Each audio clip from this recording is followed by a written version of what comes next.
কি ব্যাপার ভাবি, আপনি কই যান? আমার মেরে দাও। আমি আমার মেরে নিয়ে এবার থেকে চলে যাবো। তুমি আর একটা কথা কইতে আসবা না, আমার বাধা দিবা না। মা, ভাবি সব কি কয়? কি হইছে? তোর শ্বশুর বৌমারে অনেক আজে বাজে কথা কইছে। বৌমার সাথে তোর নাকি অবৈধ সম্পর্ক আছে। আমার আবার ঠিকই বলছে, রাশেদের লাগে তার ভাবির ঠিকই সম্পর্ক আছে। দুনিয়াতে তোমার ভাবি নাই নাকি? তুমি খালি তোমার ভাবি? হ্যাঁ, রাশেদ তোমার জন্য এত পাগল কেন? আর তোমার মেয়ের জন্য উতলা কেন? কারণটা কি? কয়টা কারণ আপনি জানতেছেন? আমার বয়স যখন 6 বছর তখন আব্বা মারা যায়, ভাইয়ের বয়স তখন 12। ওই বয়সী ভাই আমার আব্বার অভাব বুঝতে দেয় না। ভাইয়া কিন্তু আমার চেয়ে অনেক বেশি মেধাবী ছাত্র ছিল, কিন্তু হতদরিদ্র পরিবারের দুজন তো একসাথে পড়ালেখা করা যাবে না। কাউরে না কাউরে তো পরিবারের দায়িত্ব কাঁধে তুলে নিতে হইব। সেই দায়িত্বটা কাঁধে তুলে নিছিল আমার ভাই, আর আমার কাঁধে তুলে দিয়েছিল পড়ালেখার দায়িত্বটা। তো ভাইয়া তো ওই ছোট্ট বয়সী মানুষের খেতে খামারে কাজ করা শুরু করলো, আর আমি ফুলবাবু এই স্কুলে যাই। এইভাবেই চলতেছিলাম দিন। যখন আমার মেট্রিক পরীক্ষার সময় হলো তখন ভাইয়া ভীষণ অসুখে পড়লো। তো ভাত নাই, আমার ফর্ম ফিল আপের টাকা কোথা থেকে? ভাই আমার কইলো টেনশন করিস না, আমি আছি না। ঠিকই পরের দিন ভাই আমার হাতে ফর্ম ফিল আপের টাকাটা তুলে দিল। আমি তো ফর্ম ফিল আপ করলাম, কিন্তু সন্ধ্যা না হইতে আমি টের পাইলাম ভাইয়ের খুব শখের টর্চ লাইটটা ভাইয়ের হাতে না। আমি বাইরে কইলাম, ভাইয়া লাইটটা যে বিক্রি করে দিলা অন্ধকারে আলো পাইবা কই? ভাইয়া আমার কইল, আরে তুই টর্চ লাইটের আলো নিয়ে চিন্তা করস?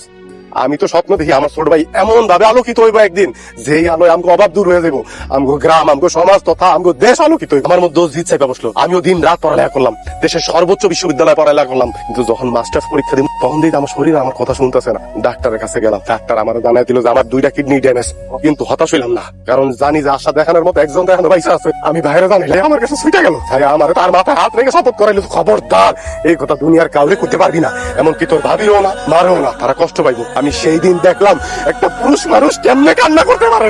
ডাক্তারের কাছে পাগলের মতো ছুটে গেল। ডাক্তার কইলো যে তার 2টা কিডনি খুলে নিয়ে জানো আমার সুস্থ করা হয়, কিন্তু ডাক্তার তো সেটা শুনলো না। ডাক্তার সাফ সাফ জানাই দিল একটা কিডনি নেওয়া যাবে সর্বোচ্চ, তাও অনেক টাকা লাগবে অপারেশনের জন্য।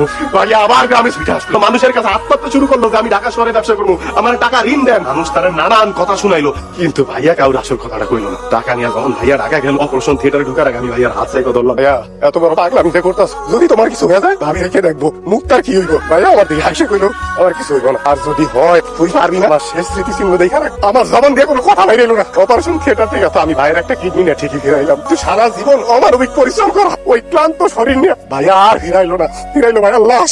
এখন আপনারা কর, ওই ভাবির জন্য, ওই ভাস্তির জন্য আমার কি করা উচিত?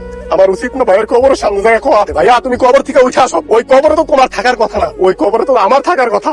তোমার তো এই দুনিয়ায় তোমার বউ সন্তান নিয়ে শান্তিতে বসবাস করার কথা। আরে বাংলাদেশের প্রত্যেকটা ঘরে এরকম একটা করে ভাই থাকে, তারা সারা জীবন পরিবারের প্রত্যেকটা সদস্যের জন্য কোনো কিছু চিন্তা না করেই কুলুর বলদের মতো কইরা যায়। তাদের ঋণ শোধ করার মতো ক্ষমতা বাংলার জমিনে এমন কোন মার সন্তান জন্মায় নাই যে শোধ করবো, যেমন আমি পারি নাই। আমি পারি নাই আমার ভাইয়ের ঋণ শোধ করতে, আমি পারি নাই।